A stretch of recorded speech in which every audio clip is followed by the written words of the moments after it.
light rail opening that would somehow magically give us some land? I don't understand. It's an existing parcel that's there, that's very old, that is potentially going to be developed, and it's a large parcel. So it could potentially have 3, 4 buildings, maybe a parking garage, space for park space.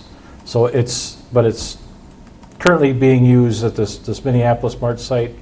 If it redevelops with this bigger plan to incorporate park space into that property, which is okay. on the east side of where the platform is going to be. Okay. I don't drive through there very much, so I don't, not for years, so I don't have a good sense of what's there, nor do I really understand where those people go to a park. It was the closest one, Lone Lake? Lone Lake, probably. And I guess. And Green Circle Park in Opus. Right.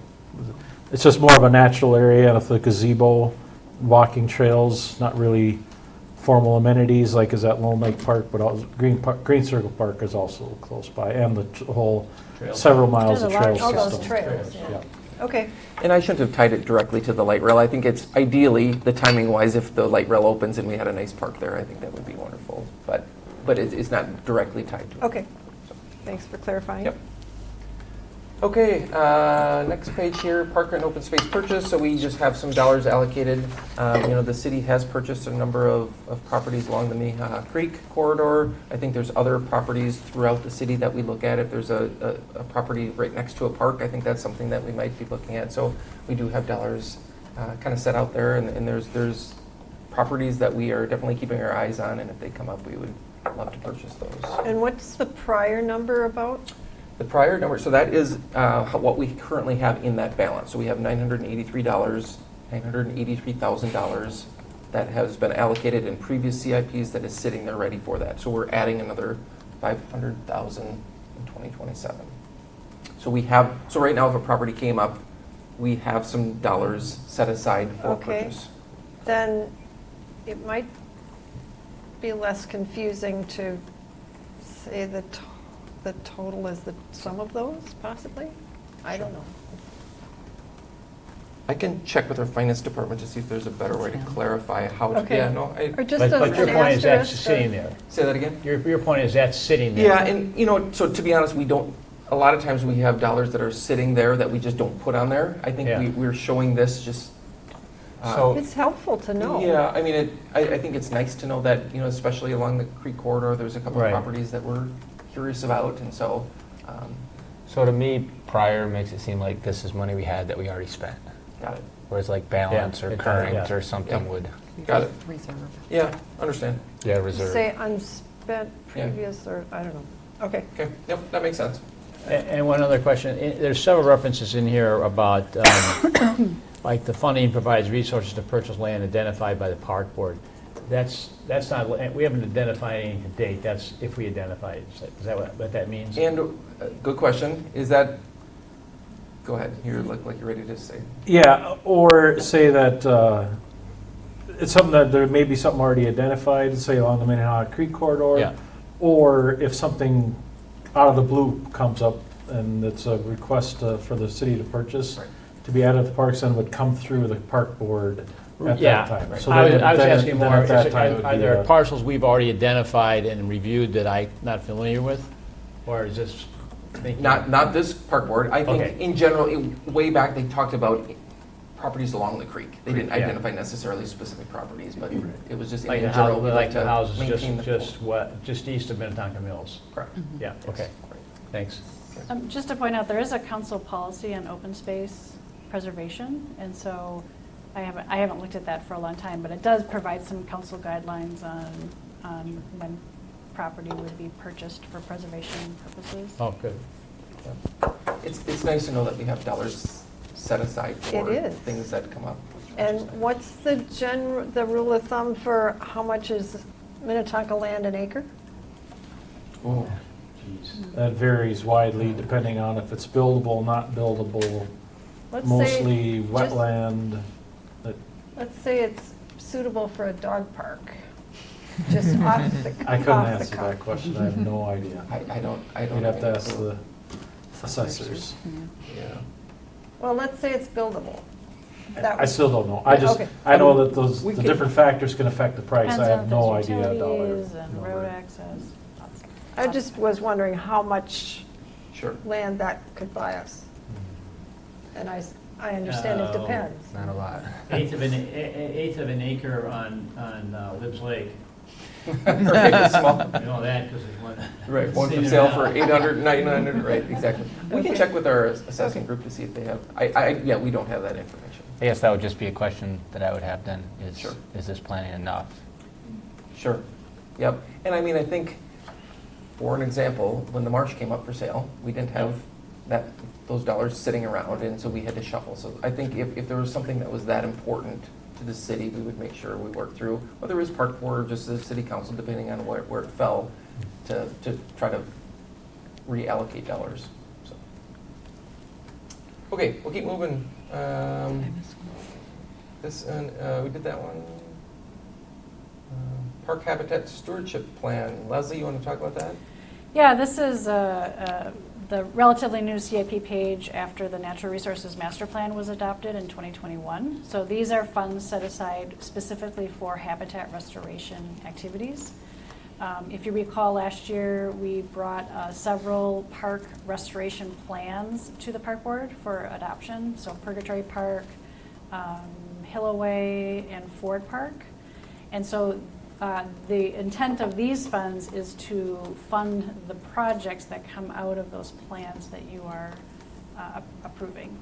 And so we're working through, in the Natural Resources Master Plan, we've prioritized parks. There's a table, there's criteria, and we're sort of just basically working down the list. You know, starting with our bigger parks, we're sprinkling in smaller parks just because we know they don't require a lot of resources. And it's just sort of going to be a rolling thing. We're going to, you know, do some work in a park, and then we're going to have funds down the road to come back and do maintenance. And so it's a sort of a rolling process of funding for projects in parks. So I had one question on this, and it's maybe a different purpose, but Purgatory Park is down for 2028. Yes. And I know we already have funds doing work in the park, but does Correct. that mean the master plan that we reviewed wouldn't be implemented until 2028, or is this a different This is, project? so the master plan you're reviewing is completely separate from this. This Okay. is just habitat restoration. Okay, thank So you. what this means is that we had funds allocated in 2023 for Purgatory Park, and we started working on projects with the contractor. When it comes back around, it really just allows us to access some funds for the maintenance of the work we've already done. Okay.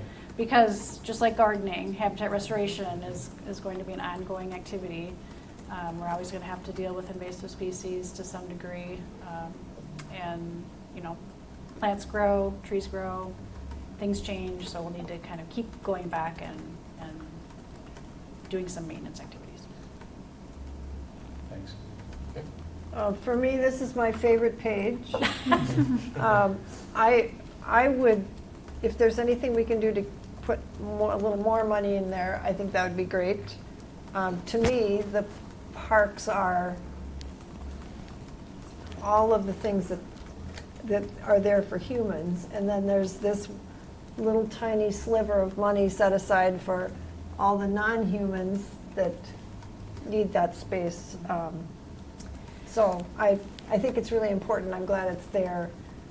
I'd be really happy if it was a little bigger. It's 3.3% of the total that we're And- spending. Just to put this a little into context, so this is a new page, which is great, and this, you know, came out of our Natural Resource Master Plan. This is one piece of our overall budget related to habitat restoration, because we do, within our Natural Resources Division, we have an operating budget, and we have funds identified in there for maintenance activities and restoration activities. Plus, we have a lot of, you know, obviously, you're familiar with the volunteer resources we have. We have staff that are doing work. We've got seasonals. We've got our ICW crew, which is our institutional correctional Community work crew. community work crew. And then we have contractors working. So it's bigger than just what you're seeing here. So I understand what you're saying, but I just want to make sure everyone understands there's more than just what you're seeing here. Okay. Next page is the park investment plan. Darren, that's your page. Anything specific on that page? No, predominantly this page is identifying mainly playground improvements. So most of our playgrounds were refurbished in the early 2000s with the big park referendum money. So now those are getting to the age it's time to replace them. So gradually over the last few years, we've been replacing the playground equipment. So that's what this is, more not doing those were master planned at that time with new, tanks and sidewalks and trails. So not really need to master plan them again, just updating the equipment and refreshing what's there for the amenities, so. Can you speak a little bit about the Kelly Park irrigation? Kelly Park irrigation. There's money in there to look at some kind of an irrigation system for the gardens, the community gardens. So what that's gonna be, we don't know yet. Okay. So once we get closer to, when it's time to spend that money, then we'll meet with the vendors to come up with what we're gonna do, how it's gonna be irrigated, so. I imagine it's a bit of a hassle to haul in that big tank of water. Yeah, well, yeah, it takes some time. We have a big water truck, we just drive it down there and fill the tank every week, so. It's stuff time. Yeah. Yeah. For those who don't know, their community garden site, and we've got a large tank that we have to refill with water so the garden plot owners can use that. And so it's staff time to do that for sure. Is that the location next to Purgatory? Right across the street. Yeah. Yep. Next to the Hennepin County Hennepin Library there. Yeah, I didn't know the name of it. Okay. Yep. Okay. Next page is park master planning. And so Matt's not here. Leslie, did we shift a couple things on this? Do you remember the shifts from last year? That's a very good question. I know there were a few shifts. Primarily, so this year, the Cullen Nature Preserve is getting master planned. And then next year will be Meadow Park. And so one thing, that the page you just saw that identifies funds for restoration, part of that work is actually developing these habitat restoration plans that I mentioned that come to the park board. We're trying to time this so that those get completed before the master planning happens. So we have that restoration and habitat plan as sort of a baseline to inform the master plan. So because of that, and also because of recognizing how long these can take, he made some shifts on that. And I can't tell you exactly what got shifted, but I know there was. Yeah, I know Purgatory is probably maybe a little bit of an oddball. It took a little bit longer time than I think we may have anticipated, and other parks might. So, it's staff time and how much time do we have to allocate towards these plans? So as we get through these and do these, we'll learn more about how long it's taking, and maybe have to make some adjustments year to year. So. Is it weird to anybody else that it's $90,000 for Meadow Park plus Big Willow, which are two pretty big parks, although Meadow is mostly cattails. And then Lone Lake is 100. I was expecting them to be more an even chunk per park. But maybe I'm sure there's a good reason why. Yeah, and I'm not familiar with the exact accounting, but I think there's, they're not all exactly the same, and the level of effort for them is likely going to differ. Meadow and Big Willow are smaller, somewhat smaller parks than Lone Lake, for instance. And I don't foresee that there's any big changes happening in those parks. Lone Lake is certainly a much bigger park. We have more amenities. Yeah, you have soccer, you have tennis, you got pickleball, Yeah. you got a lake. Yeah. So, Good. And a lot of different habitats. Yeah. and a lot of different habitat, Right. exactly. And then, the prices or the costs go up a little bit because there's inflation Yeah. And we use consultants to help us with these plans, so I think there's just some inflationary costs built into it. I had the same question. Okay. You know, you had two that are less than one, but Matt had, those are some of the explanations, and Matt works with folks on that, so thanks. Okay, next page is the plant pest program. Leslie, again, Yes, this is, so the plant pest program is sort of a fancy name for our tree disease management program. So think emerald ash borer, oak wilt, Dutch elm. And so this page and this fund was set up years ago in recognition of that EAB would be coming. And so it was partially funded from a lawsuit settlement with regarding spraying of Imprellis over in Lone Lake Park. So I don't know if anybody remembers that issue, but we settled and the funds were put into this fund, the CIP fund, to fund the future issues we knew we would be having with emerald ash borer coming. So we're sort of building up this pot of money. As you know, emerald ash borer is here. We are considered heavily infested, so it's everywhere, and I'm sure you're seeing it all over. And so we are, it's kind of a bell curve, and we're going to be seeing lots of increase in dead and dying trees, and we're going to hit a peak, and then it will start to go down, and we'll lose all our ash, so then we won't have that many ash. So that's what this fund is for. And I don't think the tree survey is done yet, but do you know how many ash trees there are?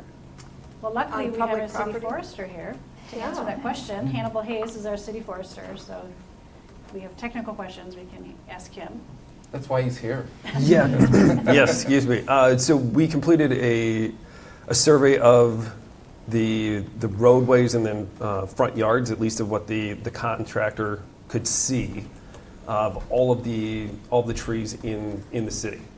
And so what they could calculate was that, or estimate that there was about 60,000 ash trees along the roadways and in people's front yards.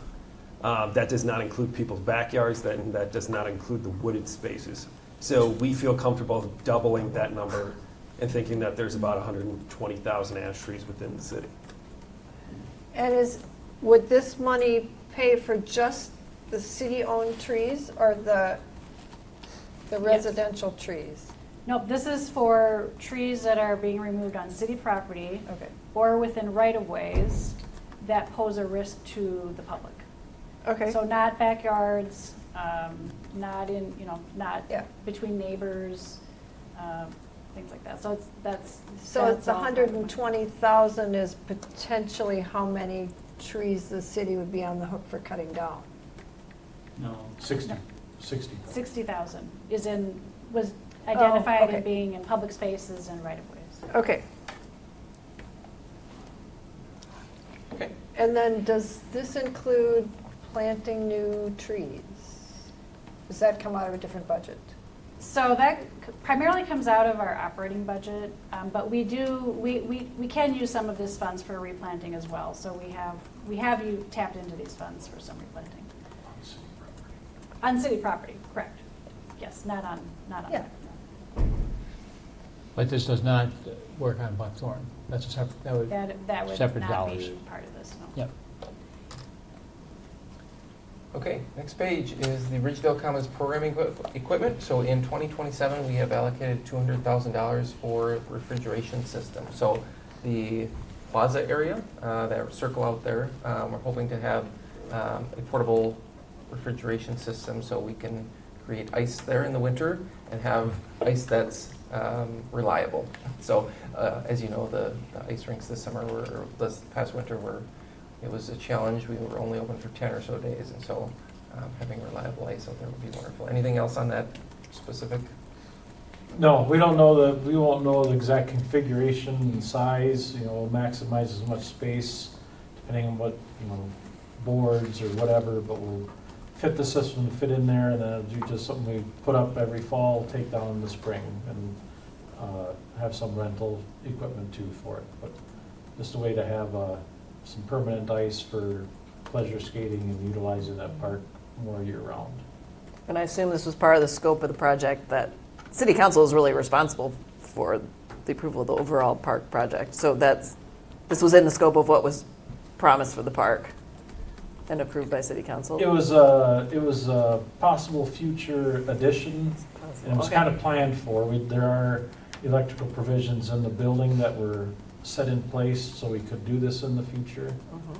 so. Is there a chance that we'd reduce our other rinks throughout the city at the same time, Possibly, or no? probably something we have talked about. We have not gone to that exercise, but that would be a bigger thing we would do. And that if we did do that, it'd be a community process and something that would come back to the park board at that time. Yep. Yeah, that's something that if you all want to discuss, I mean, that's, there was a hot topic. Minneapolis was in the news regarding their outdoor rinks, and so that's something that we can discuss if you'd like. That would be a good time, right? If you have something Yeah. potentially incoming and Sure. we do an overall Yeah. assessment for the Yeah. whole city. Yeah, it is. I think, we have a lot of rinks. It takes a lot of staff time and resources to flood these, and you're still gonna get calls from the neighbors because everybody wants it in their neighborhood. It's Do they? convenient. Well, Sorry. that was a general comment. Even this year, we got calls, why do we not have ice here? So, we hear about that. Ice, it's important to a few neighbors. yes. Okay. I'm personally not a big fan of skating. It makes my feet hurt. So I'm trying to imagine people clamoring for the chance to ice skate up at Ridgedale. So This will be circular. It's not about hockey, right? this It's is- about this is pleasurable not doing laps necessarily- in This a This is the circle. Rockefeller Right. Center. Yeah. I think we're trying to increase like it. outdoor programming in the winter as best we well, can. I'm all in favor of people yeah. being outside. no harm. That's And good. my guess is this is more of a photo op type of skating scenario Yeah. rather than, speed skating or hockey and things like that. And so, it was initially in the Ridgedale Commons plan. We actually pulled it out because I think it was like 500 or 600,000 to have in the ground cooling. So we pulled that out because it was a budgeting concern at that time, hoping that, this was an approach we could So do there in the isn't future. piping for this in the ground? There's not piping, but the electrical is set up for a rental or a mat system like this. Oh. Correct. And there's some information about how much energy this takes, since we're trying to be sustainable. And sorry to rain on this, Yeah. but I don't have that answer. okay. Right. And this is scheduled for 27. Right, So even though, right. I might still be on the park board things then. can come in and out of these different plans, for sure, yes. And at $200,000, that's an expenditure that city council has to approve. I mean, that's a large expenditure. So. Okay, next is Shady Oak Beach improvement. So every year we allocate certain dollars for Shady Oak Beach. This year we actually just redid the parking lot. We've got some miscellaneous expenditures. I know we talked about getting some things done in the concession stand. We've updated some umbrellas and things like that out there. So this one is split City of Hopkins and City of Minnetonka. So it's that same 2/3, 1/3 split that we have with Shady Oak Beach. So I would assume they're budgeting Yep. 33% So to, we run this page by the City of Hopkins to make sure we're on the same page, and Okay. they have agreed, yes. Next page is skate park. So we have, this is one that we did up a little bit. I don't know if you all remember, but last year we had $900,000 in 2025. So we did bump that up a little bit. So we moved that up to $1.1 million for 2025. Skate park was left. We were going to go to the council. You all approved kind of the site location of one that was going to go to the council. That was at the same time that the whole Marsh situation came up, so they decided to hold off on that until the community facility study was complete. Now that that's complete and they don't have a better use, we didn't see a better use for that, that will have to then go back to the city council, and then we can start to get into design and things like that for the skate park. So skate park is something that is funded, as we look through, and I know Matt was planning to do this later this year, has worked with a design company and make sure that dollar figure is enough. We hope so, but that it is in for 2025. So. And the future, is that to The future we put in there, and Restore it once it's boring? say that again? Well, apparently after you use a skate park for a while, you get bored with it and you need a new one. Oh, okay. That actually is, we talked about, we don't know about the restroom situation. We've got the restroom situation on site, kind of up near the baseball fields, but don't necessarily have one closer to the, because we are also looking at removing the building. So if you take the building down, you have more area, Yep. easier to design the skate park. The question would There's be. plumbing in the building. Yep, so is there like a phase 2 that could include a small restroom or something like that? So that's unfunded out in the future. Okay, very good. So that I think gets to my question is, because I did look at the facility study, and not having heard the presentation, it looks like demolishing is the right thing to do. Is that what was agreed to? Yes. So they are going to take the building That was down. the feedback that we received from the city council. So there'll be a whole new plan for the skate park then, based Yeah. on that footprint? Right. And that'll come back to the park board? Yes. Yep, that Okay. way. And is, just off the top of your head, without the building, is the footprint big enough? Should be, It should be, yes. Yep, because I know that, was it 15,000 square feet? I think that's what kind of was the recommended. It's very close, yes. Okay. Yep. That's better, good. Okay. Timberline Park, Darren, remind us on this one. So this is, we finalized it last year where the neighborhood of Timberline Road and Hopkins Cross Road, northeast corner of the city, the group of residents owned a tennis court and then they didn't want to own it anymore and they donated it to the city. So we completed that property transfer late last fall, might have been end of October, early November. So we have, the tennis courts have been removed, we got that done last fall, and now we'll just get grass to grow on the site until we're ready to get the park built, and then we've slotted 2028 for the year that we'll do that. So we'll work with the consultant to come up with some concept plans, do neighborhood meetings, all that, and bring that back to the park board and get input and move that project along at that time. Is the project delayed till 28 because there's just higher priority things to do? With Yeah, more there's- money yeah. until then? Yep. I was just going to say that. We don't, it's usually what other projects do we have in the hopper? And then also, as we talk to our finance director, he's trying to figure out year by year. And so, if the park board felt strongly about trying to move something forward or back, that's feedback that we would provide to the city council and or our finance director to make, to see if that would work. So that's the type of feedback we're looking for if you feel, not only this one, but any other project, or if you felt the priorities were out of whack, where maybe this one should move up and something else should move back.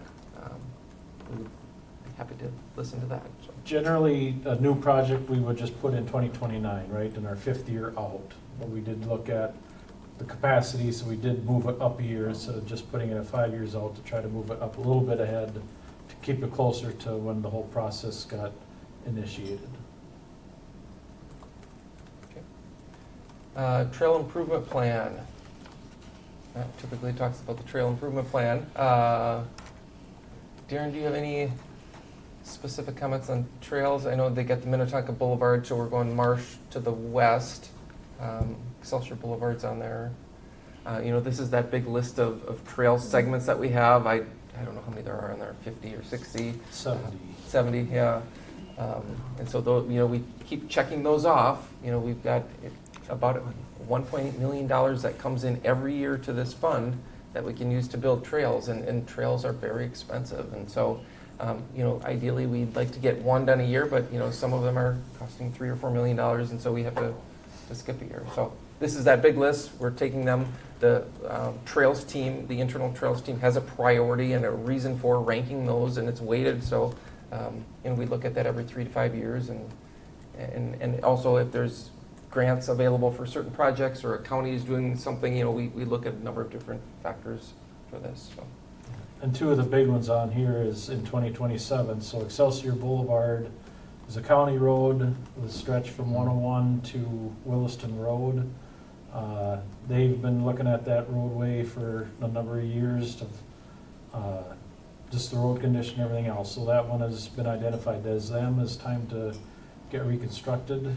So then we can capitalize with the big projects instead of like along Plymouth Road, or the project this year on Hopkins Cross Road to try to build a trail alongside an existing road. We can capitalize and get much more bang for our buck to build the trail along with the county project. So to help keep, still gonna be expensive, but it helps keep our costs down with the design, construction, everything. But that'll be a big project. Most likely will be a trail on both sides of the road on that trail segment. So Is from that new Lewiston for us, Road to 101. both sides? What's that? Is that, most of the ones I think of recently are only on one side. When we add them as a standalone project, we do it as one. But when they do a big reconstruct project on the county, we do two. Like Okay. when County Road 101 was redone from Old Excelsior down to 62, we put trail and sidewalk on okay. both sides. And then when 101 got done north of Minnetonka Boulevard, we have it on both sides. So, To speak in favor of having it on both sides, as a bicyclist, if you are riding against the direction of traffic, people coming out of a side road or out of their driveway do not look yeah. to their right. You should ride with traffic, though. Well, but if the trail isn't on both sides, you can't. Oh, you're on the That- trail, okay. So if there's no trail, I ride in the street. Yeah. That Excelsior one's really cool because it helps access to Scenic Heights Elementary and even the high school. I feel like it can Yep. add access. That's cool. And then the second one is the project led by Three Rivers Park District for their Bryant Lake to Fish Lake. So that's, luckily that project, we can get a trail segment identified on our list done by Three Rivers. So that'll be predominantly the Baker Road segment from Minnetonka Boulevard down to Roland Road. So that'll be a huge project. I divided the total amount by the number of miles of trail, and I got 2 million a mile. Is that our number now? I don't know. I'm not sure. I'd have to, on that addended page that was in there with the table, that kind of gives, each segment is in there for kind of a budgeted number. I haven't I haven't seen done that the yet. math. I Okay. don't. I was thinking it was more like $1 million a mile instead of 2, but I know maybe that that was, they maybe do that was just update wishful that every thinking. year. I know they are looking at current construction prices and adjusting those, and I know they're going up. Okay. I also can't verify if it's 2 million, but it's expensive. So, Looking at the table, she's right, looking at the table, it looks like that's about right. yeah, and I don't know if certain segments, for whatever reason, are a little bit more per mile or not, but, yeah. The Greenway, no, the one that goes in the trench in Minneapolis, Midtown Greenway, was $6.5 million a mile. So it can be a lot. Right. So we're in good This shape. way. Way under budget. Way under budget, there we go. Okay, we probably have a couple more here. Trail rehab, Darren, again, I assume that's just maintenance on existing trails? Correct. Yep. Okay. Updating existing trails with the older asphalt or other projects. So you can see in 2029 we have replacement of the bridge in Big Willow Park over Minnehaha Creek.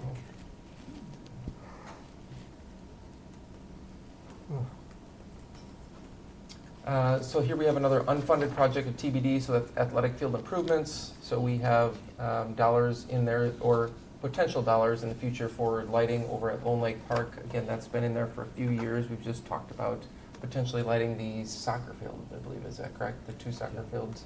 But that is not funded, that's just a project that's out there. Trail segments unscheduled, so this is that one, the addendum. We have, so it's $91 million in future funding for trails. So that's the addendum that has the 70 or so segments that are listed. So although we're getting a lot of funding for these, we have a lot of segments to do, and like I said, it seems like it's averaging about 1 segment per year based on the cost. So that's it for all the pages. Yes, Dave. This is for Darren, I guess, and every time we add one of these trails, which are like big sidewalks, a lot, the city has to plow those, so there's the funding for the increased maintenance to that is in an operating budget, not in the CIP? Correct. Okay. Yeah, same with parks. I The mean, only you part know, where it'd be in the CIP, in a separate sections, if we eventually add equipment. Equipment for it. If we need more people and we need more machines to do it, but the general maintenance is in the operating budget, yes. so really, and we're just looking for feedback tonight, and hopefully, you know, if did we miss anything? Are there projects out there that we didn't get? Is there something that you maybe feel that shouldn't be in here, and/or any reprioritization? So you'd like a certain project to move up? Likely, if one moves up, we have to work with our finance director, and he likes to then move one back, type of deal. So because the funding is kind of per year, he's got to make sure, because it all goes back down to the tax levy, and so we'd be open to any comments or suggestions you have. I know we've already received a few. Appreciate that. I think it looks good. I'm happy to see the skate park is on there and funded. So just whenever students advocate for any sort of involvement and engagement in the community, I always like to see that come to fruition. So whether it's the mountain bike park or the skate park, so. It's an impressive list. Yeah.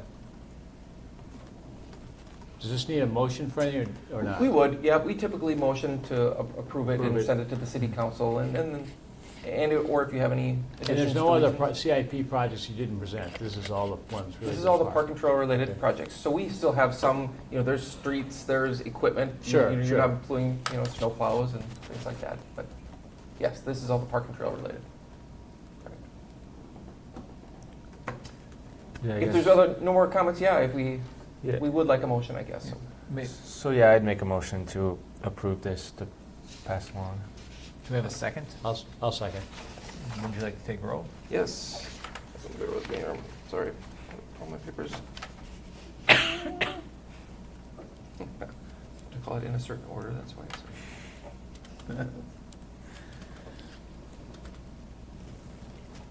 Really? Okay, Beiersdorf, Approve. DiLorenzo, Approve. Hanley, Approve. Ingraham, Approve. Jacobs, Approve. Samersky, Approve. and Wallach. Approved. All right, moving on. We have the, Community Forest Management Plan. And Leslie's taking that one. I am, thank you. So, thank you, Chair and Park Board members. As you recall, I've mentioned several times that we are working on a community forest management plan. So at this point, the goal here is to bring it to the Park Board. We don't have a written plan to give you. We are currently developing a plan, so I'll try to keep this relatively brief, but I want to give you some background and start to talk about some of the draft goals that we're thinking about to just give you a chance to give us some feedback. So, I can control it. And by the way, this is the logo that we had developed for our planning effort, so I wanted to make sure. So I'm going to get a little bit of background, talk a little bit about existing conditions. We did quite a bit of public and staff engagement so far internally, and then with the public.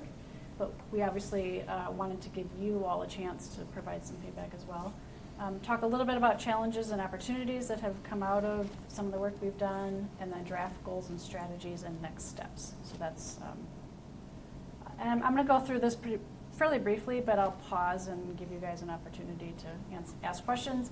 And then Hannibal is here, our city forester, so if we have really technical questions, he can certainly answer them. So it just bears worth repeating, Minnetonka as a community is very rich in trees. We have lots of trees. The map you see on the left, all of the green generally is the canopy of the community, what we call the community forest or urban forest. You might hear me using those interchangeably. The red part are actually what we call the urban heat islands. That's where we have excessive heat, and no surprise, it coincides where we have a lack of trees and shade. So we have a wooded community, and trees do provide a lot of benefits to our community. This doesn't even list all of the benefits they provide.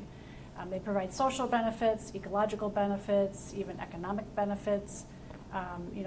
They produce oxygen, they mitigate climate change, they absorb stormwater, they cool homes when we need to heat them. They provide shade so we can reduce our cooling costs, and so there's just an innumerable amount of benefits. It's hard to see, but on the far right, there's a program called iTree, which is a nationally recognized it's a web-based program that calculates benefits of trees and looks at many different factors. So this is an example of an oak tree, a 35-inch diameter oak tree, and then over 20 years, it talks about some of the benefits it provides. So, rainfall intercepted is 55,000 gallons of water. So I'm not going to read through it, but they provide a lot of benefits to our communities, and they're certainly a valued resource that we want to protect. So if you recall, in the Natural Resources Master Plan, one of our key goals was to manage and improve the community forest ecosystem. So again, recognizing the importance of trees and how they shape our community and benefit our community. One of the outputs of the Natural Resource Master Plan was the identification of the need to develop a community forest management plan. So that's exactly what we're doing today. And it was in the CIP, if you recall, in 2023. Funds were available to help fund hiring a consultant to help us do this. So we did hire a consultant at WSB is the name of the company. And interestingly enough, our consultant we're working with is Emily Ball. If you don't remember her, she was our former city forester before Hannibal. So she's now on the consultant side of the world, so she is working on the management plan with us. Community forestry, I wanted to put this up here because we talk about the community forest, but forestry is an entire professional area of work. And that's why the city has a city forester on staff to oversee all of the forestry work that we do. And so community forestry or urban forestry, there's a definition here, the management of planted and naturally occurring trees in urban and urban interface areas. So it really focuses on the management and care of trees, not only in our maintained areas like our turf grass areas in parks, along roads, but also even in our natural areas. And so it really encompasses all of that. And also the sort of the unique situation of the fact that we have trees and natural areas, but we also have a very urban environment. So we have a lot of pavement. We've changed the way water flows on the land. We have compacted soil from a lot of the cultural, old historic cultural practices, farming, obviously building. So all of that impacts the trees that we have in the community. And so this is just a little bit about community forestry as a practice. The map on the right, interestingly enough, that's from a program through the Met Council called Growing Shade. It's an interactive program. They have a mapping feature, and so you can go there and actually map communities and look at the urban canopy, tree canopy that they have, and so that's what that is showing here. As you can see, lots of green. Again, reflects the fact that we have a lot of trees. So, just to talk a little bit about here's a second. Sorry, I'm trying to keep up with my notes here so I can actually see what I'm talking about. I want to just talk a little bit about our forestry program. This is the program within Natural Resources Division that Hannibal actually manages. And so we have a lot of current initiatives that are underway, and we've been working on these for years. The Plant Pest Program, which you saw in the CIP, that's our forestry fund. That's a program that manages the diseases and pests and diseases that we have occurring in our trees. We have Oak Preservation Grant Program, in case you're not familiar with that. It helps private property owners actually treat and preserve oaks on property. We have the Risk and Hazard Tree Mitigation Program, so that's where we actually have staff that scout along roads and trails for trees that pose a risk to the public, and then we actually remove those. So that's a lot of the work that Hannibal's staff does. Obviously replanting is a big part of what we do. We obviously lose trees for various reasons. We want to make sure that we're replanting on public property and in parks where it makes sense. Park pruning and care, so that we plant a tree, we need to care for it over a certain length of time to make sure it thrives and grows. Right-of-way pruning for infrastructure projects. So we actually go through all of the streets when we have street reconstruction happening, or we're replacing the surface, the mill and overlay, if you've heard of that term. We actually go through in the beginning, and our staff actually goes and arranges for a lot of the pruning so that the trucks aren't hitting the trees and things like that. Conservation arboriculture research program or projects we have going on with the University of Minnesota. This is just keeping abreast of current research and science related to trees and tree health and tree care. Inventorying and monitoring. One thing with the community forest, it's really important that we continue to understand what makes up our forests, our trees. So inventorying is an area of practice in forestry that really it's about collecting data, so we know what we have and what we want to manage, and helps us set goals and metrics. And then monitoring certainly for new emerging diseases, tree health, if we have concerns in areas where we may be experiencing tree loss, especially like EAB, we want to make sure we're continuing to monitor for future conditions that might be coming. And then wood utilization or reuse. We have a lot of wood product, if you can imagine, from EAB. We're finding ways, and Hannibal has been doing a lot of actually leading work on the idea of reusing that wood. So finding ways that we can use it in-house, that we can create, help sell it for others who are creating markets to deal with all of this wood product that we actually have, and actually reuse it instead of just So it is having safe waste. to reuse that? Pardon? It is safe to reuse it? Mm-hmm. Mm-hmm. Yep. And then technical assistance, education outreach, and volunteerism. We have the Natural Resources Division, as you know, because I know we've provided reports to you. We have a robust education and outreach program and volunteer program. Forestry is very much a part of that, so our forestry staff do a lot of that work. So that's kind of currently what we do. It's hard to see this, but this was just a snapshot in 2023, and I can't even read it, but we do a lot of work, obviously, that I just mentioned.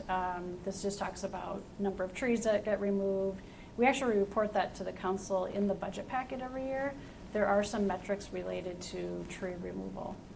So if you're interested in learning more, I can talk to you about that later. So that's just a quick snapshot of what we do. Now I'm going to talk a little bit about the planning effort that we have initiated, and kind of get into some of these themes and goals and strategies that we're hoping to get feedback from the park board. So last year we had we developed a sort of a public engagement plan that we implemented. Really the goal was to look not only internally at our operations and our staffing, but also externally with regard to the public, so community groups, the public, even professionals that are out in the field. We wanted to get input and feedback from all of those different groups. So we actually performed kind of an internal audit on our existing forestry program. And that consisted of looking at our operations, interviewing staff, not only in forestry, but staff that we interact with or intersect with in other parts of the city. So parks is certainly one of them, streets and engineering, things like that. So, and then we had hosted several, we had a survey that was on Minnetonka Matters, if you recall. And then we had a number of pop-up events where we were providing postcards to hand people to take the survey. So the farmer's market, the open house, the Spooktacular. We actually went to the ICA food shelf to solicit input and encourage people to take the survey from that audience. We worked with our DE&I coordinator, Jace Alexander, to sort of extend the reach into some of the audiences he works with church groups, with apartment buildings. And then we also had 2 focus groups. So as we started to understand what community members were concerned about and were thinking, we wanted to dive into some of the key themes that were coming out. So we had a focus group with community members who really we don't necessarily interact a lot with. We may not be really in tune to natural resource issues and forestry. And then we had a separate group that was really focused more on those audience members who are more in tune to forestry and natural resources. So, you know, Friends of Minnetonka Parks was there, some of our volunteer program people were there. We had some industry professionals that live in the community that were there.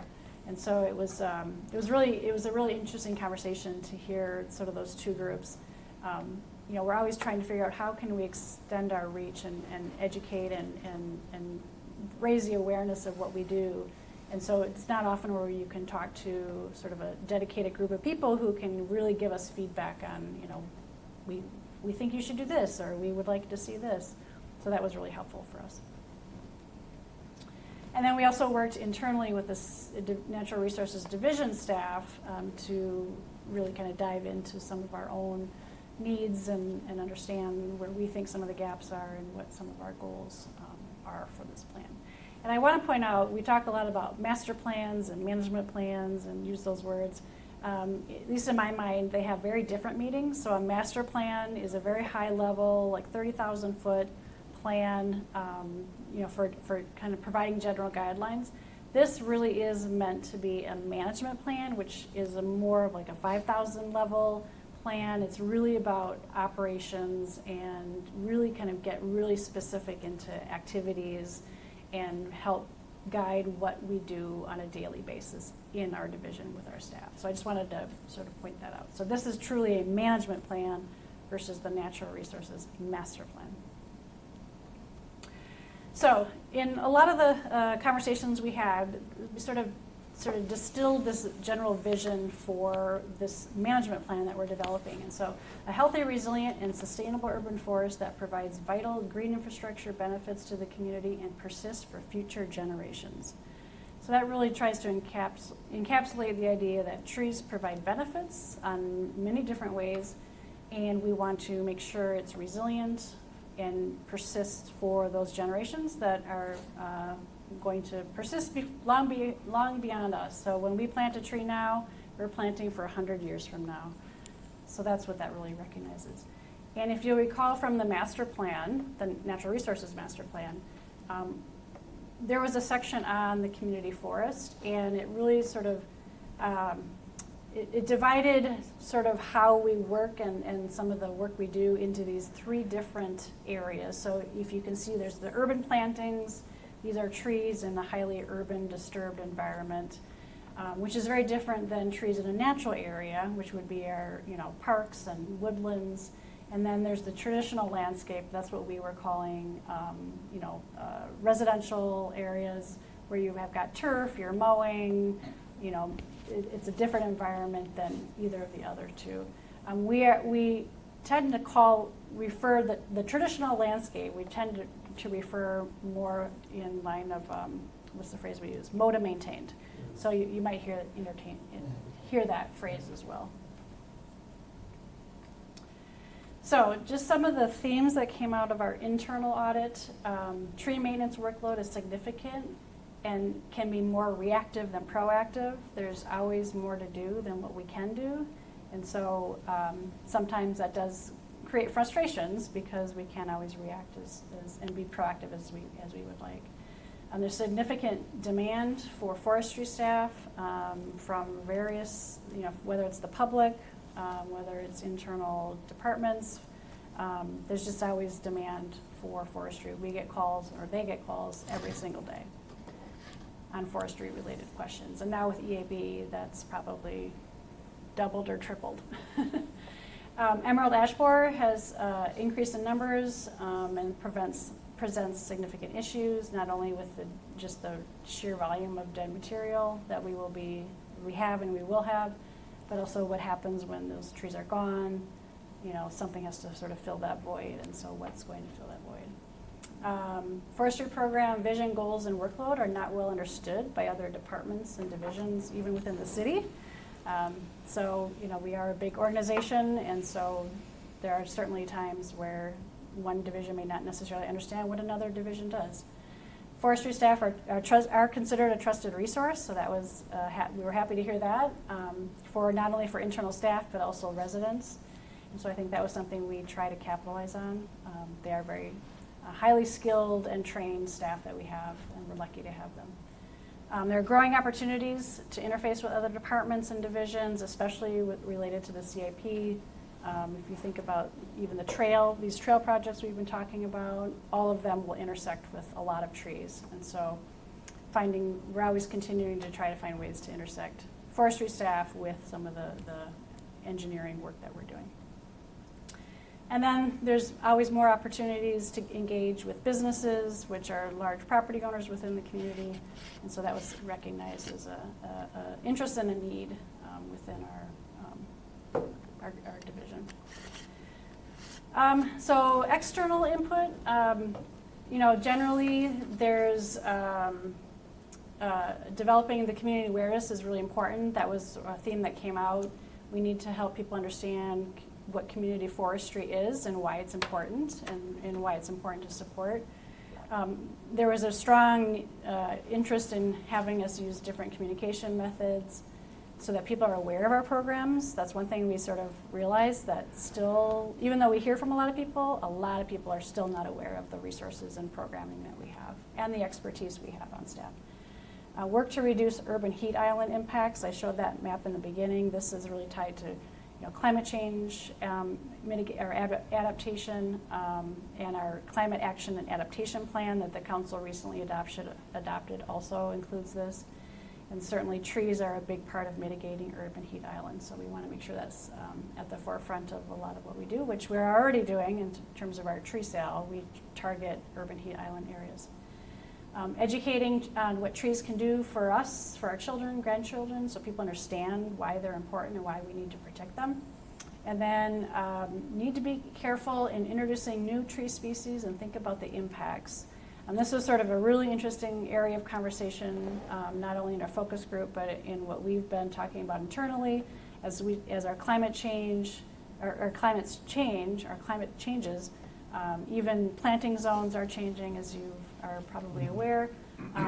How is that impacting our trees? When we plant a tree, like I said, now we're planting for 100 years from now. What's our climate going to look like in 100 years?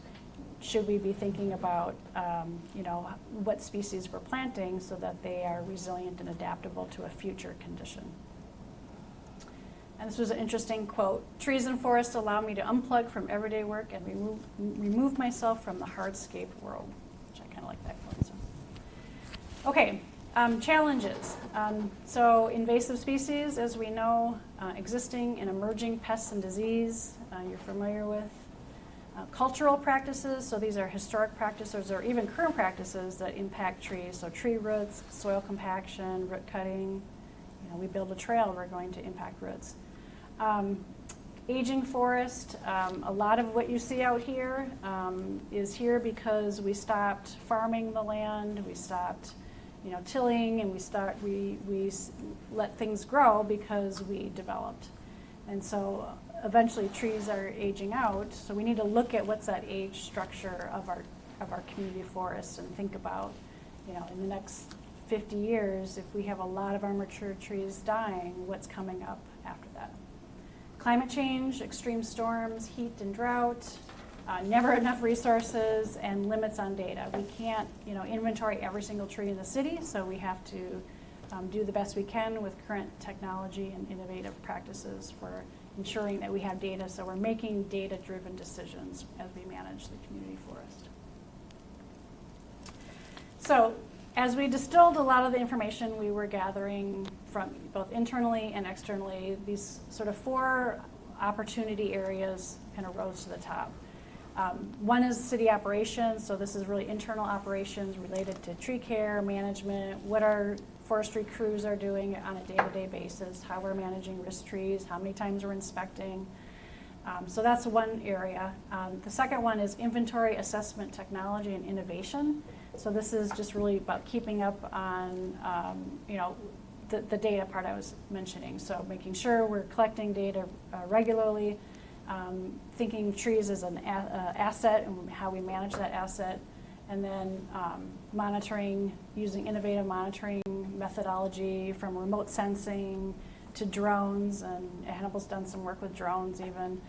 So we want to make sure we're keeping abreast of current research and science.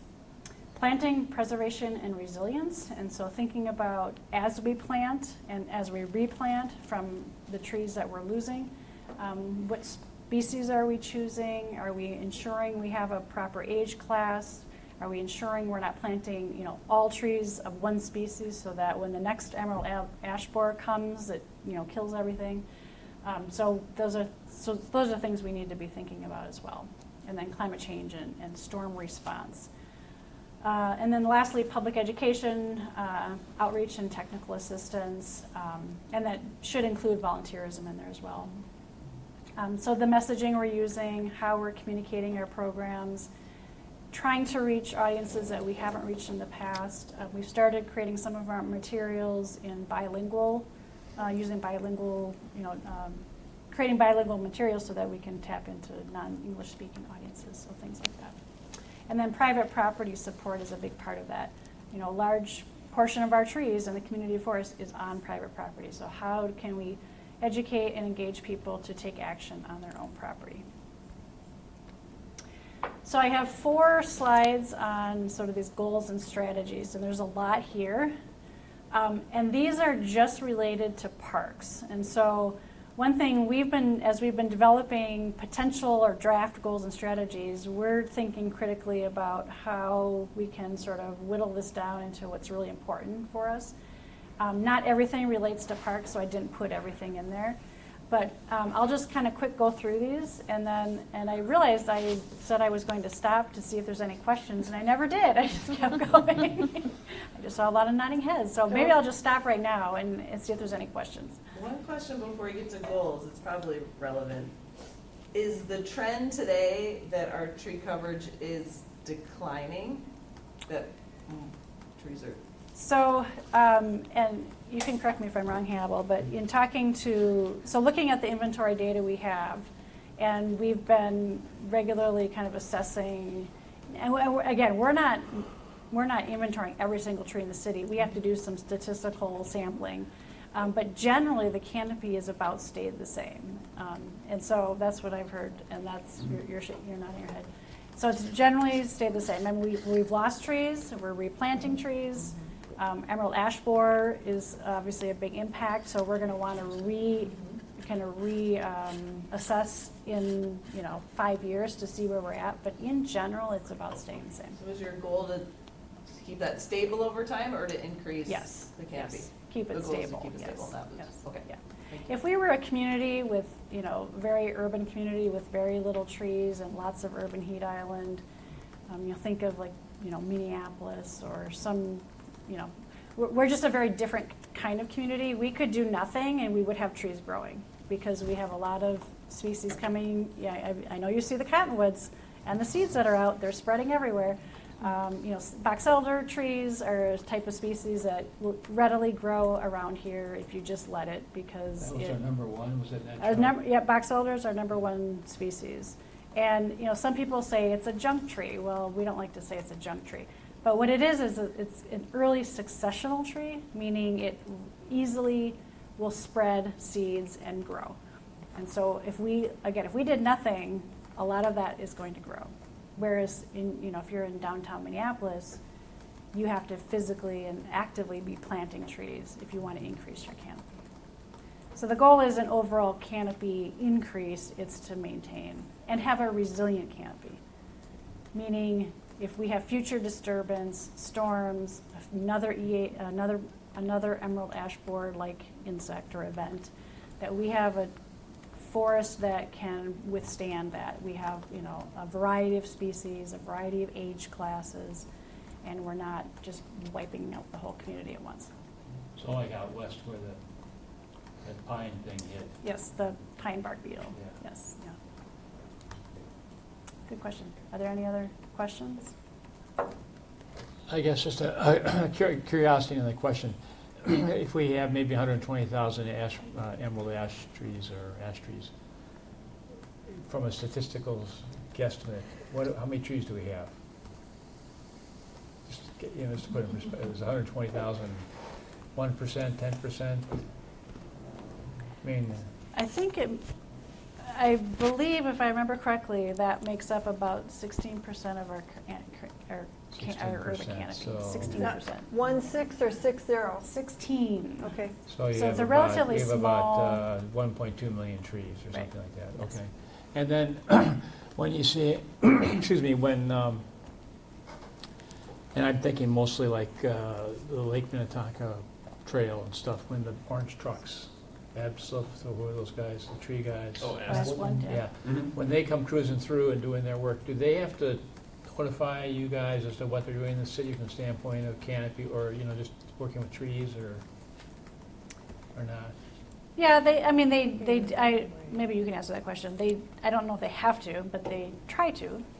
Yes, so they do not have to get approval by anyone from the city to do that type of work, but they do notify us. Okay. They do ask us not to share a whole lot of information with with residents about where exactly they're going. But I just fielded a call this afternoon, walking a resident through the fact that they don't report to us, but they can certainly work with Asplin Tree Care. Yeah. Thanks. Okay. I didn't see, unless I missed it, that there was any statement about wanting to focus on using native tree material. So the opportunity area, or focus area, the planting, preservation, and resilience, it includes the species choices, age class, climate change, and storm response. So what that means is that's an area that we want to have a goal around, which you're going to see. I mean, I haven't got to it yet. Okay. But it's not going to, this plan is not going to specify, what species we should be planting. It Oh, will no, say, but I would hope you'd try to have mostly natives with whatever assortment made sense for the place that the tree is going to live. and if I could go back, so this here, this is really important in my mind, as far as when we think about tree species. In a natural area, we're certainly thinking about native species and the whole ecological system and what makes sense. If you're looking at an urban planting, that may be a case where you have more ornamental trees being planted. Not necessarily the city's planting them there, but property owners are planting them there. Right. So there's a mixture. It's about the right tree in the right place. Okay.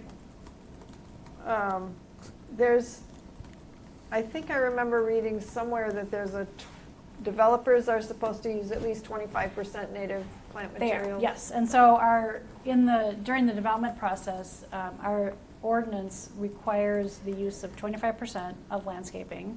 It could be trees, it could be shrubs, it could be the herbaceous plants, so the grasses and the flowers, do need to be 25% native and supporting pollinators is the key.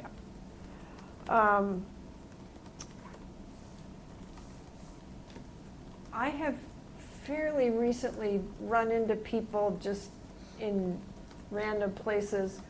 One didn't know what buckthorn was. Well, they probably had heard of buckthorn, but they said, "What is all this stuff that's grown in the back of my house?" And it was all buckthorn. So I was happy to see that there was going to be continuing effort to reach out to people, because despite the fact that you think everybody in the world must know what buckthorn and garlic mustard are, they don't. Right, yes. So make sure you leave that party. Yeah, yes.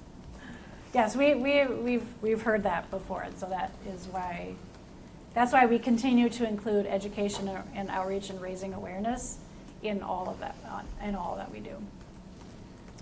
I was curious with the education piece, just thinking about young people, and I know there's like stormwater and there's already like inns in school to even like teach kids, even like the differences in trees. I feel like very few children know like even a type of tree, let alone like, oh, what's the difference between an invasive one and a non-invasive one? I don't know if there's space or if it would be under this, but I would love to just plug for young people being empowered to like know and identify. A lot of times I feel like I remember being a child and I was like, we have to recycle every day because I was told at school, like, and that I was the one dragging it out. So I feel like if we could get kids to get their parents to care as well, that could be helpful. Any other questions? If I might have just a moment to get on my soapbox and plug the idea of selling bare root plants at the plant sale. I bought 25 pollinator shrubs from Hennepin County. They were all about this tall, and it was $37. And they're all, well, one species hasn't leafed out yet, but they're all looking good. It was easy to transport, easy to plant. Maybe you can buy them from Hennepin County. 25 didn't seem like that much till I got to planting. So slightly smaller bundles if you could customize a smaller bundle. But maybe there's some reason not to, but it seemed really easy to me from my personal just planting perspective, and that they're all alive still. I thought it was a good experience and cheap. We are starting to offer bare root stock. So the tree sale, the tree and shrub sale that is happening, I think right now, right? There are a portion of that are bare root trees, and so they're being offered at a reduced rate based from the traditional potted tree that is normally sold at the tree sale. But isn't that part of the lottery where you don't know till later whether you get the trees? Well, the tree sale in general is based on a lottery, yes. Which is, I guess I'd hope that if there were more bare root options, it would be cheap enough and easy enough from the staff's perspective that you could let anybody get them. So if I could just jump in quick, the tree sale does have a lottery phase to it, and that is geared towards first-time buyers, but then also people who are in those high urban heat island areas to give them priority choice. Which but I then, completely, I mean, that's a great idea. I just, as a consumer, it's hard to think about, okay, maybe I didn't understand all of it. I just saw a lottery and said, I'm not going to win, so I didn't even try. yes, so that's just, the lottery is just the first phase of the tree sale, and that only goes for 1 week. Okay. After that week is up, then it opens up to the general public. So anyone who's a Minnetonka resident could go on to the website and buy trees. And that sale is still live. And so we still have trees left over, so you could go on and still buy a tree. So speaking to the size of these trees, we are offering bare-rooted trees that we grow in what's called a gravel bed nursery. So that just improves the root system of these trees. However, they are 1 inch in diameter, and so these could still be the same size of the trees that we've traditionally offered. So they could be up to 8 or 10 feet in height. So, but your comment about purchasing smaller trees to help facilitate more planting has been brought up before. So that actually was a question I was going to follow up on. I remember the gravel pit behind the middle school. So that's working out, those trees? I mean, that's been successful? Yes, yeah, it's been very successful. And we expanded it this year too. Yes, yeah, we about nearly doubled it in size, so it's going to hold 300 trees. Oh, great. Okay. Okay, any other questions? Okay, so I'm gonna go through some of these goals and strategies fairly fast. And I know it's a lot here, but this is just sort of your first taste of it. You will be seeing all of this again, and in written form, so you'll be able to have it in front of you when you can react to it. But so I broke this down into those 4 categories. So there's operations. So This is really about following best practices in the establishment, maintenance, and management of the community forest on public property. So we're just talking here about public property and parks. So some of the key strategies that are coming out of this or have come out of the work we've been doing is develop and adhere to a 3-year establishment and maintenance plan for all newly planted trees. So think of every tree that gets planted in the park when you see the gator bag around it, the watering bag. That's all in our inventory, and we are routinely tracking how much is getting watered, when it's getting watered. We have seasonal staff who are watering it all, and we need to do that for every new tree we plant. We need to add to this, this inventory of trees that get watered and cared for. Now, of course, we have trees that are kind of going off the inventory because they're maturing, but we just need to make sure we're caring for everything that we plant. We don't want to be planting and then not caring for it. So assessing and maintaining areas of public parks and facilities to determine pruning cycles and budget. So this is something I've learned. I'm not in the forestry profession, but pruning cycles are really important to make sure we have trees that get pruned regularly, which means they stay healthy and they grow and live longer. So it's a really important piece of the operations that we do. Work to preserve mature trees on public property. So think of those majestic oaks that we have. We want to make sure we are doing what we can to protect. And I know you've probably seen what's happening at the marsh. We have a tree that we are he's valiantly trying to save, and I think he thinks it's going to work. We just did some work on Mills Park. Saving the tree. Mills Park, you may have noticed, a lot of turf was removed around the base of trees, and mulch was put down, so those are all efforts to help protect those trees. So analyze and advance and propose budgets for right-of-way pruning. Right now, I guess the industry standard is to prune trees along streets and right-of-ways once every 10 years. I think we're in about a 1 every 15-year cycle because we have so many trees. So we need to critically think if we can reduce that cycle time.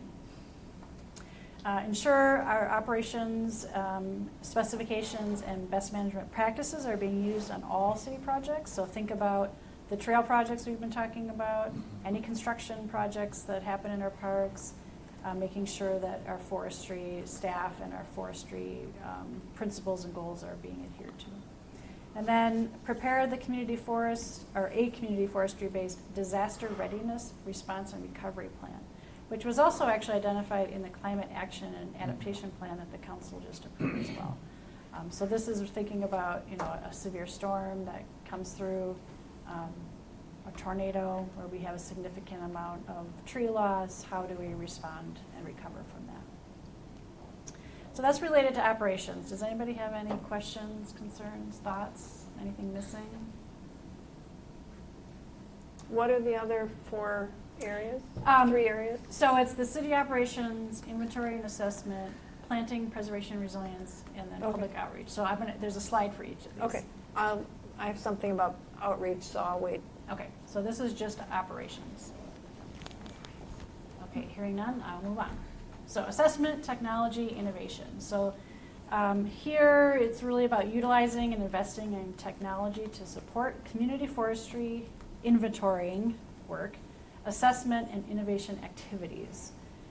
So this, one of the really important things we need to do is to keep updating our public property tree inventory. Again, you may think it's easy to go and let's go mark every tree and survey it and get the size and the species, but it takes a lot of work to do that. So it's something we're constantly working on to update. But there's also some new technology to do this, remote sensing, drones, and there's also a lot of big price tags with that too, so we haven't cracked that nut quite yet. But adopt research projects once every 5 years in collaboration with the university. Select a project that most aligns with community forest program needs and goals. So this is just continuing that research piece and making sure we're at the forefront of innovative research and best practice. Utilize iTree software to evaluate tree benefits across the city. And so that one picture I showed you that had summed up some of the quantifiable benefits of an oak tree, that came from the iTree software. So this is industry standard software that's used throughout the country, and it's recognized as being a scientifically valid method of quantifying benefits of trees.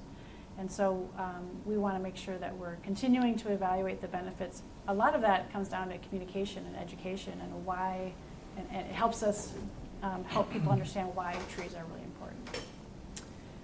Create yearly wood utilization targets to maximize carbon storage benefits. And I would say, I would expand this to even just more, being more sustainable. So reducing, greenhouse gas outputs from, chipping of trees and mulching and what kind of goes into that. But really it's about sustainability and reuse and the importance and benefits to the community and to mitigating climate change and being a more resilient community. And then ensure forestry staff stay current with research and technology. So making sure Hannibal is going to the conferences and trainings he and his staff need to make sure that they're keeping abreast of industry standards and science. Did you have a question? Yeah. Can you elaborate a little more on the wood utilization targets for maximizing what does that actually mean? That's a good question. So wood itself is a carbon, what we call a carbon sink. Trees take in carbon dioxide and they fix carbon and they hold it. And so there's a lot of carbon stored in that wood. So what you do with that wood matters in terms of emitting carbon dioxide back into the air. So if you take a mulch or a tree and you burn it, you're actually releasing carbon back into the atmosphere.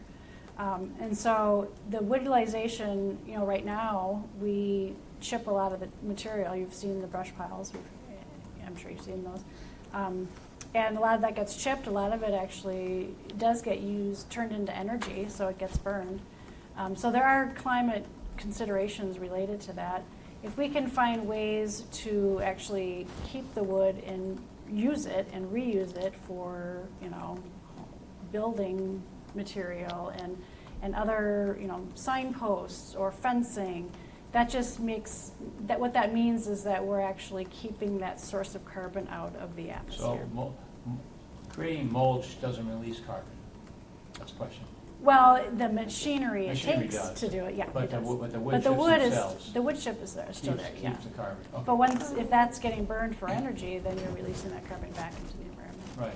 Once it decomposes into soil, is the carbon released?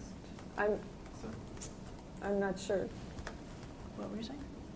Sorry, yeah, some Yeah. of the carbon does get released through decomposition, but some of it also is incorporated into the soil in the and soil, stored. okay. yeah. I'm mulching a lot, so I want to make sure I'm not. No, the mulching is good. The mulching has a lot of benefits. If you burned the mulch in a big wood pile of No, fire, not bonfire, that would be a different situation. So this is related to assessments, inventory, technology, innovation. So are there any questions, concerns, gaps, anything missing? Okay, 2 more. This is related to planting, preservation, and resilience. So this is the replanting efforts, tree species, things like that. So this is about planting new trees to ensure a resilient and sustainable community forest and preserve mature trees to protect their vital green infrastructure benefits. And so this is, so there's a number of things here. So focusing on expanding planting efforts in defined urban heat island areas. And so we talked about urban heat island mitigation. So planting to ensure that we're helping to reduce heat island. Create a unified policy for selecting climate-adapted, non-invasive trees to plant in defined zones. So that's where we talked about the urban zones, the natural areas, the more traditional mode of maintained areas. And so when you probably hear terms like assisted migration, range expansion, species expansion, recognize our climate's changing, our planting zones are changing. What this is saying is one of our next steps coming out of this plan is to create a policy around that. This plan itself won't have that policy, but we recognize an important need to have that policy, and including things like planting lists that we can make available to residents, or that we're using ourselves. So that's what this all encompasses. Plant to diversify the genus, species, age, and size in traditionally landscaped areas. So think of trees that are planted in these MODA maintained or maintained areas of our parks. They're there because we plant them and we care for them. They're not naturally growing there because we're mowing. You can't have regeneration happening. So we want to make sure we don't plant all the same species or all the same age class, because if you get an emerald ash borer coming through, it will wipe everything out and you're left with nothing. So having biodiversity is really important. Ensure that the number of trees being planted in the community forestry program is greater than the number of trees being removed over a rolling average. So this is identifying a goal of really trying to replant more than what we're actively removing. Doesn't mean we're replacing every tree lost in the community. It's just that what we are involved in removing and we know that we're taking out, we want to try to be replacing and then some. And that's really to help create that a stable canopy. And then perform that iTree analysis once every 5 years. So yeah, that shows up twice. I think you pointed that out to me. But it's appropriate in that activity will be appropriate in multiple focus areas. All right, any questions here? Thoughts, concerns? Okay, one more, promise. So education, outreach, assistance, public engagement, lots of different terms there. So promote community forestry programs and initiatives, educate the public on forestry best practices for their own property, and measure progress on a yearly basis. So I'll point out, this isn't necessarily park related, but it's important to have this in here. I wanted you to see it because you also, obviously, people use our park, so we want to make sure we're including education and outreach as one of the items you're looking at here tonight. Provide clear guidance and resources on what trees to plant depending on habitat type, so that gets into the species selection, natives versus non-natives or climate adaptive species. Connect with residents on a neighborhood basis in at least 3 to 5 neighborhoods. That would be the goal, at least once per year. So this is just really getting out in the community, getting our staff out in the community, working with landowners who have trees on their own property and maybe dealing with disease or species selection questions, and trying to really connect with the community. So what sort of, an example of how would that work? Would it be a meeting, or is this just randomly chatting with people who are out working in their yards? Well, this would be a more planned effort to work with the community. Maybe there's a community that is, has been really hit hard by emerald ash borer, and we want to focus on working with everybody to try to, encourage replanting for what was lost. I guess I don't know if that's a great example, but this would be a more planned effort, not just chatting randomly with particular landowners, but maybe having a neighborhood meeting, maybe walking through a neighborhood and talking about trees and tree loss and what could be planted there. Okay. So, I don't know if you have any specific examples that you can think of about that. I guess just one thing that we had been discussing before is how to better reach out to local businesses in promoting more canopy on their properties as well. Be good. So also promote community forestry programs so they're accessible to more people using a variety of communication methods. One thing we heard loud and clear in the survey work in our focus group is that while we think everybody knows what we do, a lot of people don't know what we do and don't know what we have to offer. We have some grant programs, we have technical assistance, so just finding ways to really communicate with audiences that we maybe aren't reaching as well as we should be. Implementing a relief grant-funded private property tree removal and replacement program. So one thing, I don't know if you've heard, the city received over $300,000 from the DNR through this program called the Relief Program at the DNR state. It's a state-funded program. It's federal funding, but it's through the state. Anyway, the purpose of it is to assist private property owners with EAB. So, and they have to actually meet an income eligibility requirement. So this is really identified for more lower income, it's an income-based need program. So that's something that we have funding through the next 2 years or 3? 2 years. 3 years. So 3 years. So that's that's an assistance program we haven't had in the past for private property owners to do removal on private property. And it also requires replanting. So if they lose 5 trees, they have to plant at least 5 trees. And we'll assist with that. But that's a pretty big program, and so it'll be happening for the next 3 years at least. And so we want to make sure that's incorporated into this plan. And then prioritize and create a scope of work around private property site visits and assistance. So as I mentioned, we get a lot of calls. Forestry staff gets a lot of calls. And so we want to make sure we're properly planning for and managing the volume, especially now with EAB. And so that's just, we want to provide assistance to people. We necessarily can't provide assistance to everybody, so we want to make sure we're prioritizing where we're putting our time towards. So with that, are there any questions on this? I had never thought about the fact that I should be pruning all my trees every 10 years. And now I'm worried about that. So maybe some city training on what the hell. Some of the trees are big. I don't want to be climbing up in there with a harness. Or I would suggest you I wanna see don't that. do that. There is rental equipment as well. Yeah. Okay. There's contractors who do it too. So is this something normal people do on their property, is have a tree guy come in and come in and prune? Yeah. Yeah, I think, there's, contractors I know are going around neighborhoods all the time. Oh, yeah. And asking if you need trees pruned or examined or removed. So, yeah.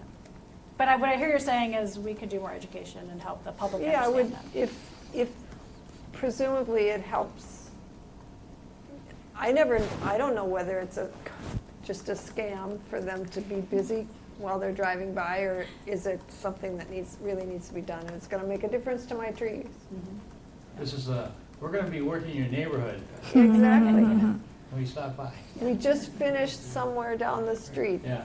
and we're here, we've got time, the truck's empty, blah, blah. So you would like to hear more from the city about the benefits of pruning? Yeah, Okay. so that I can understand whether it's really time for this tree to be pruned or not. Okay.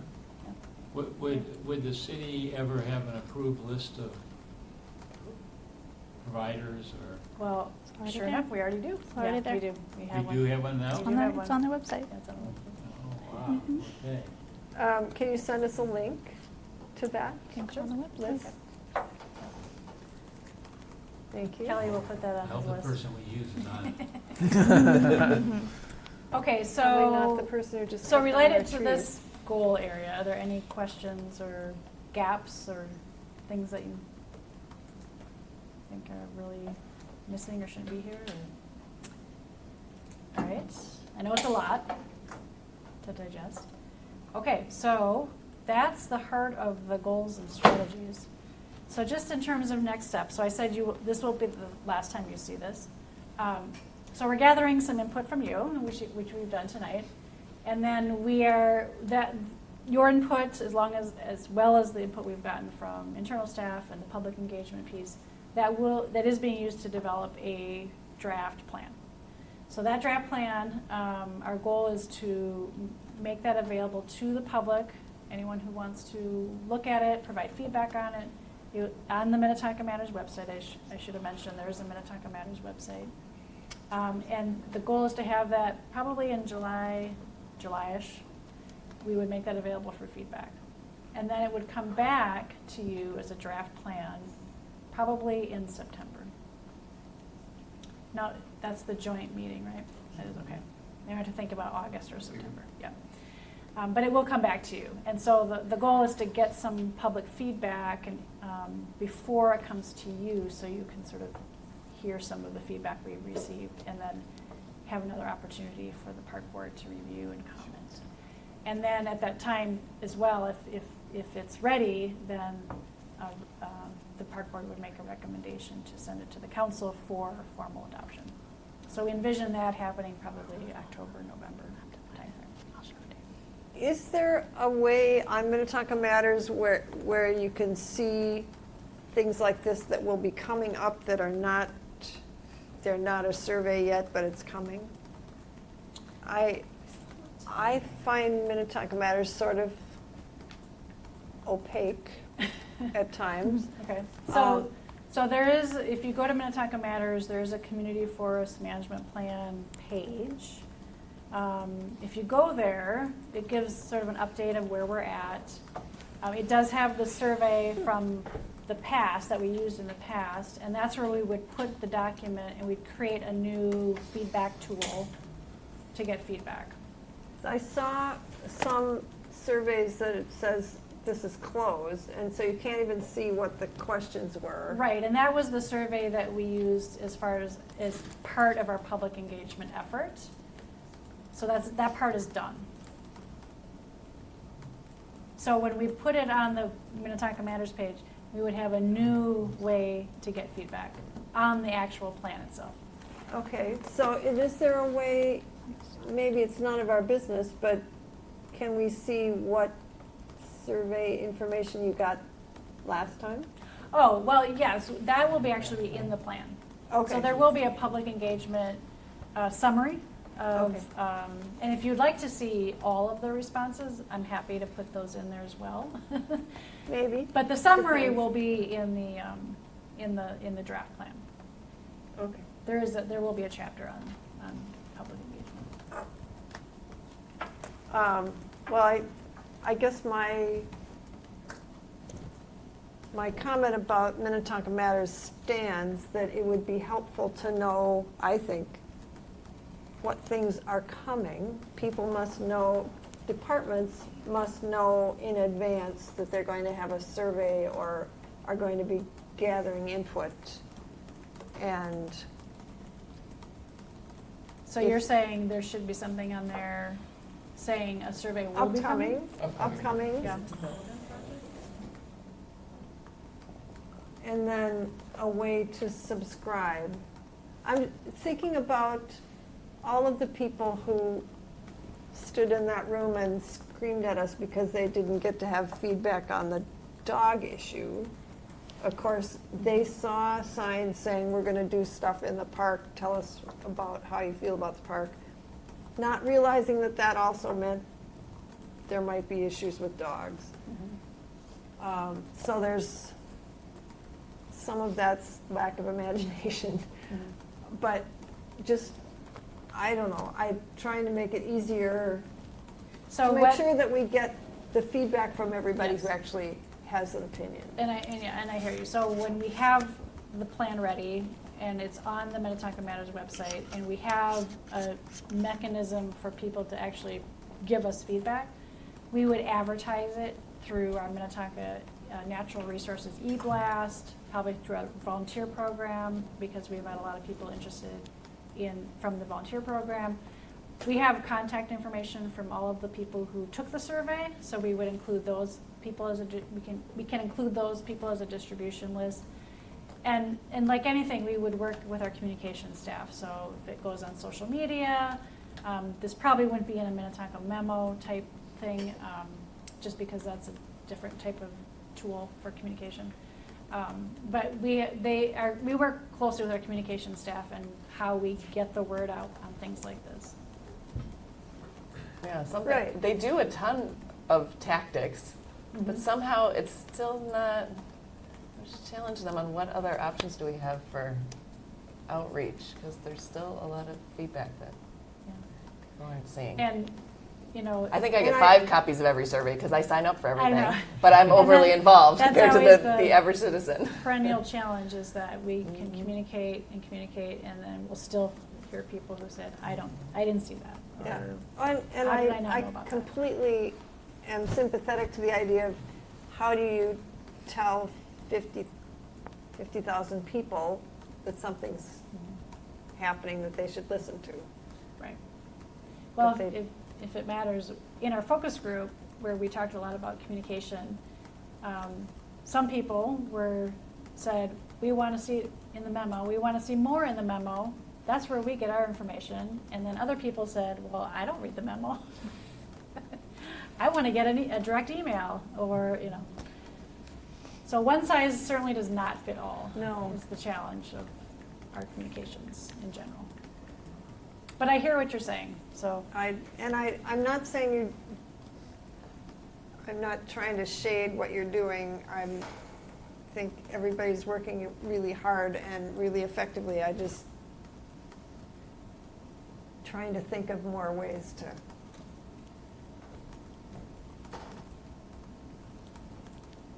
get it out there.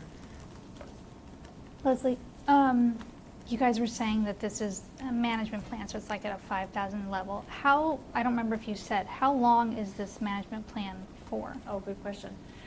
So it would be probably about a 20-year plan. Okay. So similar to the Natural Resource Master Plan, so those long-range planning documents would be usually about 20 years as the planning horizon. Okay. I mean, it's really thorough. You got tons of goals. My question is just an overarching question: is staffing-wise, how do you accomplish all of this?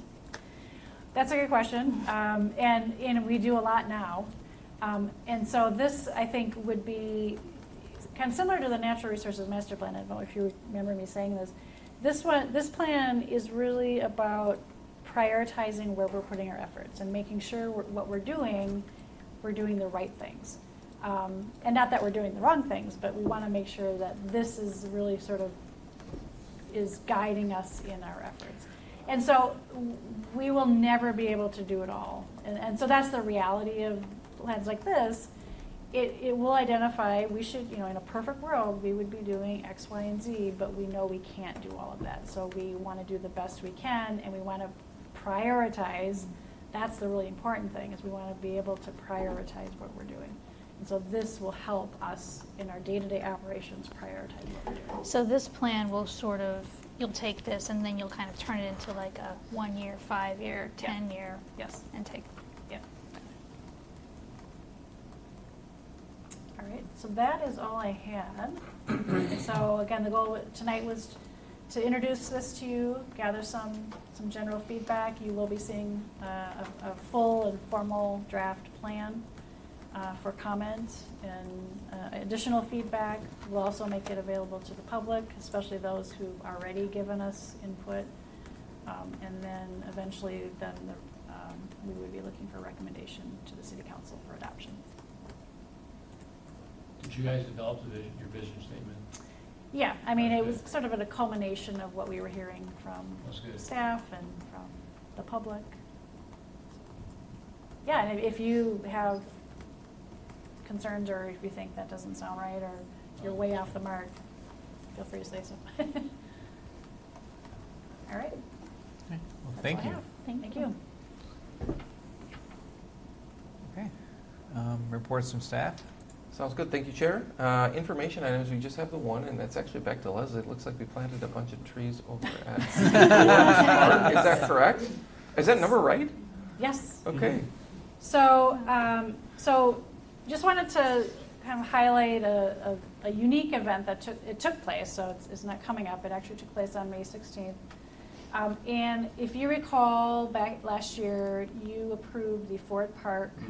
It was a restoration and maintenance plan. It was really focused on a woodland restoration. So if you're familiar with Ford Park, it's a relatively small park. It has a playground, but then it has some trails, and it's really mostly a ravine with a lot of nice oaks, a lot of buckthorn So it's fairly degraded, but it certainly had a really nice canopy of oaks that was worth It's a really nice preserving. park other than the road noise.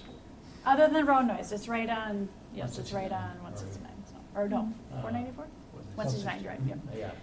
Yeah. So the city was working in partnership with Hennepin County, and if you're familiar, the county commissioners set a million, was it a million? Million tree goal, so planting 1 million trees. So they're looking for places to plant trees. We had this particular project coming up, and so our forestry staff worked closely with the county forestry staff in developing this planting event. And so if you were at the park, you'll know that there was a lot of forestry mowing that happened to remove all that buckthorn, to prepare for a significant number of seedlings that got planted on May 16th. So this was a joint effort between the city staff, county forestry staff. The county has something called a Productive Day Crew, which is a workforce training crew. So they had that crew out there. We had our, I can remember, institutional community work crew out there as well, including our staff and seasonals. And then we had Cargill came with about, what, 30 to 40? Roughly 30, yeah. 30 volunteers. And it was a major event. So we planted 10,000 seedlings, all provided by the county. And they also provided the pizza. And so it was just, there are some pictures, here it is. And it was just a sort of a massive effort. And so kudos to our forestry staff, especially Josh Obermeyer, who's one of our forestry technicians. He organized the whole thing. And it really went off without a hitch. And it was very successful. So that, I just wanted to highlight that because it did come out of a plan that you approved last year, and that's it. What's the survival rate? Good question. What's the survival rate? Just ballpark. The reason we planted so many seedlings is because we are in fact anticipating about 50% mortality because mostly of the deer population, but also rodent as well. So it was forestry mode, and then was there any other maintenance to deal with the buckthorn? Yes, yeah. So there was follow-up mowing, and I think there was some forestry spraying. And you probably know more than I do. But yes, it was all prepped, and there was definitely follow-up for and seeding. Seeding took place too. So the buckthorn replacement seeding that we've been doing more of, we also did in Ford Park. Apparently that's really helping cut down on the resprouts. Yep. Yeah, and the Hennepin County's Productive Day Crew, they were in Ford Park for months on end over the wintertime, and they were cutting, and then we were coming back and stump treating the buckthorn stumps as well. So there's, at this point in time, there's minimal resprouting of buckthorn, which is kind of nerve-wracking because we know it will come at some point in It will time. come. Yeah. Well, there's berries from the neighbor's yard getting pooped out. Mhm. Sure. But if you haven't been to the park, it's really pretty. It's kind of deceptive because from the street, it just looks like a playground. Yeah. And then the surrounding neighbors were involved as well, so it was a multifaceted effort, which was really exciting to see. It would be cool to see some program about that, to get some pictures over time about how all of those sprouts are coming up or not. Well, that's a good point. So actually, we are doing a time-lapsed photography of it. Oh, cool. And then our communications staff, I think they did do a video, which hasn't come out yet. So I think we just got asked to review it. So that will be coming out. So they're using Theaters first or streaming? Netflix, on your local Netflix. Okay, we'll move on. Thank you, Leslie. Upcoming meeting schedule, so we do not have a meeting in July due to the holiday. So our next scheduled meeting is August. And then a reminder, our September meeting is that joint meeting and tour with the city council. So that's an early start. We'll start at 5:30. Typically, or last year, I believe we met probably for about an hour, hour and a half here, and then went on a tour, toured 3 or 4 different sites. So if you have any suggestions for sites that you would like to see in that joint tour with the city council, definitely let us know. Other activities coming up, this Saturday, Shady Oak Beach opens. Yeah, next Friday, we've got date night at the Commons. Summerfest is just a little bit over 2 weeks away, Saturday the 22nd. Music in the Park starts the 25th, and then next Tuesday will actually be the first day of the farmers market. Unfortunately, we were anticipating strong storms that were supposed to hit at like 3 o'clock yesterday, and they were a little bit further back, but we had to cancel yesterday, so the first day of the market will be next Tuesday. That is it, Chair. Okay. What sort of criteria do you use for what the joint session should go look at? Yeah, good question. I think, recommendations, first of all, from Park Board and City Council. Usually we look at projects that we're either thinking about doing, projects that are recently completed. Maybe there's an update to certain amenities within a park.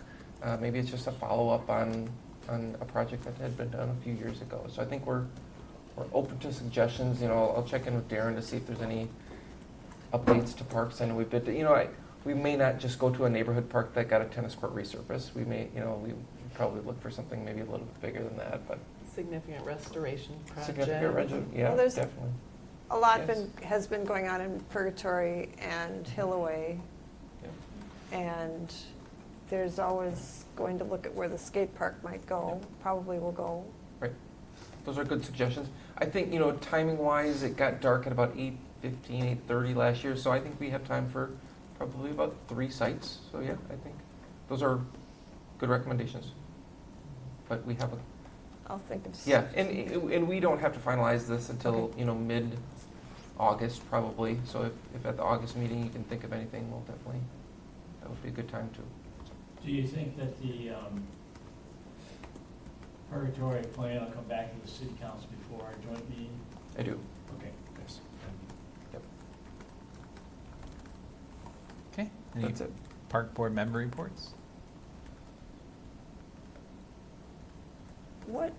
I don't know that I've ever heard one or remember. What are, well, Corey talked about the markets, but what else? For the Park Board member reports? Should we be thinking of something to present? Not necessarily. I think if you're ever out in the parks and see things that you want to report back to us, or if maybe you're in a different city and see something unique in a park at a different city and want to tell us, or we're at an event or enjoyed a city event, we're always willing to take all the wonderful compliments from our event. Anything like that, I think are. So no, not necessarily. There isn't anything prescriptive. Okay. Well, I'll make one. Yes. Oh, no. You Go go ahead. first. Well, just so we're getting a report, my wife was out on the Lake Minnetonka Trail, and there was a tree that fell down on Sunday, crossing right before 101. It was hanging over precipitously hanging over the trail, and we called 911 because the city was closed, and I don't know if it was your team or Three Rivers, but within an hour it was gone. So that was really, encouraging. That was you guys probably, Darren. No, unfortunately, no. That one was Three Rivers. It was Three Rivers? Can't Okay. take their credit. I saw a cool example in another city. If we have more demand than supply of community gardens, I was in, where was I? Maplewood. And they had taken old tennis courts that maybe the community, neighborhood wasn't using anymore. They didn't want to resurface, and they built little garden beds throughout the whole, throughout the tennis courts, like raised beds? 20 of them. Raised bed? Yeah, raised beds this high, and it's, everyone rents it for $20 or something. But I thought that was kind of a cool use of tennis court space. Then the animals can't get in, right? It's protected. Yeah. And, I thought it was cool if there was a space Well, there. hockey rinks if we don't use them. Yes, another idea. The deer Yeah. can jump over the hockey rink boards, probably. But it would keep the rabbits out. Very cool idea. Thank you. All right. We are at that time. Do I hear a motion to adjourn? I would make a motion to adjourn. I got a second. I'll second. All in favor? Aye. Thank you all. They did motion today.